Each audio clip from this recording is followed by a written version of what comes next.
Hello friends, ಎಲ್ಲರಿಗೂ ನಮಸ್ಕಾರಗಳು. Smitha's magic ಹ್ಯಾಂಡ್ಸ್ಗೆ ನಿಮ್ಗೆಲ್ಲರಿಗೂ ಸ್ವಾಗತ. ನೋಡಿ, ಇವತ್ತು ನಾನು ನಿಮಗೆ ಹುಣ್ಣಿಮೆಯಲ್ಲಿ ಬರುವಂಥ ಒಂದು ಚಂದ್ರಗ್ರಹಣದ ಬಗ್ಗೆ ತಿಳಿಸ್ಕೊಡ್ತಾ ಇದ್ದೇನೆ. ಈ ಚಂದ್ರಗ್ರಹಣವು ಈ ವರ್ಷದ ಮೊದಲ ಚಂದ್ರಗ್ರಹಣವಾಗಿದ್ದು, ಈಗ ನಮಗೆ ಹೋಳಿ ಹುಣ್ಣಿಮೆ ದಿವಸವೇ ಇದು ಕೂಡ ಚಂದ್ರಗ್ರಹಣವು ಕೂಡ ಸಂಭವಿಸಲಿದೆ. ನಮಗೆ ಮಾರ್ಚ್ 25ನೇ ತಾರೀಕು ನಾವು ಹೋಳಿ ಹುಣ್ಣಿಮೆಯನ್ನು ಆಚರಣೆ ಮಾಡ್ತೇವೆ. ಅಂದಿನ ದಿವಸವೇ ನಮಗೆ ಚಂದ್ರಗ್ರಹಣವಾಗಿರುತ್ತದೆ. ಈ ಚಂದ್ರಗ್ರಹಣವು ಪೆನಂಬ್ರಲ್ ಚಂದ್ರಗ್ರಹಣವಾಗಿದ್ದು, ಇದು ನಾವು ಭಾರತದಲ್ಲಿ ನೋಡಲಾಗುವುದಿಲ್ಲ. ಹಾಗಾಗಿ ಭಾರತದಲ್ಲಿ ಇದು ಗೋಚರವಾಗದೇ ಇರೋದ್ರಿಂದ ಸೂತಕದ ಅವಧಿಯು ಕೂಡ ಇರುವುದಿಲ್ಲ. ಚಂದ್ರಗ್ರಹಣದ ಸೂತಕದ ಅವಧಿಯು ಗ್ರಹಣದ ಸಮಯಕ್ಕಿಂತ 9 ಗಂಟೆ ಮೊದಲೇ ಪ್ರಾರಂಭವಾಗುತ್ತದೆ. ಆದರೆ ಚಂದ್ರಗ್ರಹಣ ನಮಗೆ ಭಾರತದಲ್ಲಿ ಗೋಚರ ಇಲ್ಲದೇ ಇರುವುದರಿಂದ ನಮಗೆ ಸೂತಕ ಅವಧಿಯು ಕೂಡ ಮಾನ್ಯ ಇರೋದಿಲ್ಲ. ನಮಗೆ ಹೋಳಿ ಹಬ್ಬದ ಮೇಲೆ ಕೂಡ ಯಾವುದೇ ರೀತಿಯ ಪರಿಣಾಮ ಬೀರೋದಿಲ್ಲ. ಹಾಗಾಗಿ ನೀವು ಯಾವುದೇ ರೀತಿಯ ಒಂದು ಆತಂಕವಿಲ್ಲದೆ ಹೋಳಿ ಹಬ್ಬವನ್ನು ಆಚರಣೆ ಮಾಡಬಹುದು.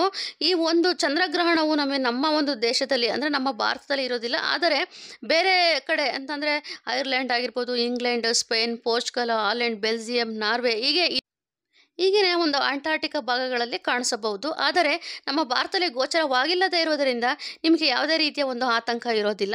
ಆದರೂ ಕೂಡ ರಾಶಿಗಳ ಮೇಲೆ ನಮಗೆ ಪರಿಣಾಮ ಬಿದ್ದೇ ಬೀಳುತ್ತದೆ. ಏನಪ್ಪ ಅಂತಂದರೆ, ಸೂರ್ಯ ಹಾಗೂ ಚಂದ್ರ ಭೂಮಿಗೆ ಬೆಳಕು ನೀಡುವ ಗ್ರಹಗಳಾಗಿರುತ್ತಂಥದ್ದು. ಗ್ರಹಣದ ಸಮಯದಲ್ಲಿ ಅವುಗಳ ಬೆಳಕು ಭೂಮಿಗೆ ತಲುಪುವುದಿಲ್ಲ. ಈ ಅವಧಿಯಲ್ಲಿ ನೆಗೆಟಿವ್ ಎನರ್ಜಿ ಅಂತೇಳಿ ಏನಪ್ಪ ಅಂತಾರೆ ಅಂದರೆ ತುಂಬ ಹೆಚ್ಚಾಗಿರುತ್ತದೆ. ಈ ಚಂದ್ರಗ್ರಹಣವು ಭಾರತದಲ್ಲಿ ಗೋಚರ ಇಲ್ಲದೇ ಇರೋದರಿಂದ ದೇವಾಲಯಗಳು ಎಲ್ಲವೂ ಕೂಡ ಬಾಗಿಲು ತೆರೆದಿರ್ತದೆ. ನಾವು ಕೂಡ ನಮ್ಮ ಮನೆಯಲ್ಲಿ ನಾವು ಹೋಳಿ ಹುಣ್ಣಿಮೆಯನ್ನು ಆಚರಣೆ ಮಾಡ್ಬೋದು. ಆಮೇಲೆ ಮತ್ತೊಂದು ಏನಪ್ಪ ಅಂತಂದರೆ, ನಮ್ಮ ಒಂದು ಹಿತದೃಷ್ಟಿಯಿಂದ ಒಂದು ಗ್ರಹಣದ ದೋಷ ತಟ್ಟದೇ ಇರಲು ಒಂದು ಸ್ವಲ್ಪ ಮಟ್ಟಿಗೆ ಆದರೂ ತುಳಸಿ ಎಲೆಯನ್ನು ದೇವರ ಮನೆಯಲ್ಲಿ ಎತ್ತಿಡುವುದು ತುಂಬಾ ಒಳ್ಳೆಯದು.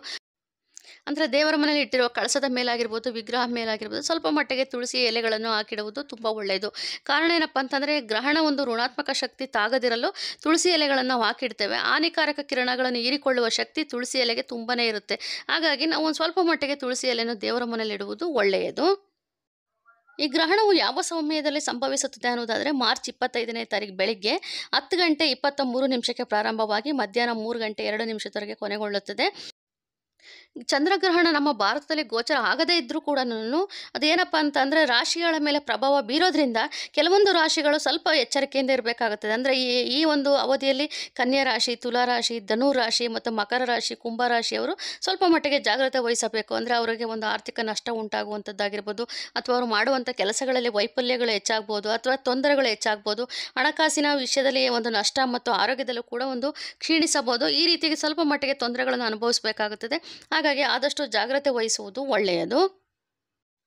ಗ್ರಹಣವು ಭಾರತದಲ್ಲಿ ಗೋಚರ ಆಗದೇ ಇದ್ದರೂ ಕೂಡ ನಮ್ಮ ಒಂದು ಹಿತದೃಷ್ಟಿಯಿಂದ ನಾವು ದೇವರ ಮನೆ ಅಲ್ಲದೇನೆ ನಮ್ಮ ಮನೆಯ ಒಂದು ಆಹಾರ ಪದಾರ್ಥಗಳ ಮೇಲೂ ಕೂಡ ಸ್ವಲ್ಪ ಮಟ್ಟಿಗೆ ತುಳಸಿ ಎಲೆಗಳನ್ನು ಇಡುವುದು ತುಂಬಾ ಒಳ್ಳೆಯದು.